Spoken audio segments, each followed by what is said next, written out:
Hi, my name is Mohammed Saif I. I'm a second year medical student at Sunderland University. Before I begin, please can I get your full name and date of birth? So I've been asked by the GP to take your peak flow assessment and show you how to go through the procedure as well. And you do your peak flow assessment to check your lung function as part of monitoring your asthma. So firstly, we'd get the peak flow machine, set it down to 0, and then we've got the mouthpiece. We'd attach the mouthpiece just like so. That's good, and make sure it's tight.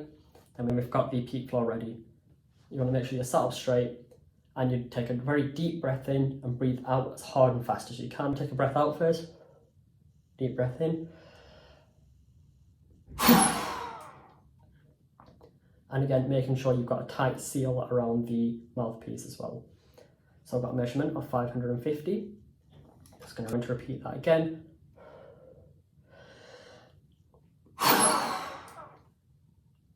And again, I've got 550.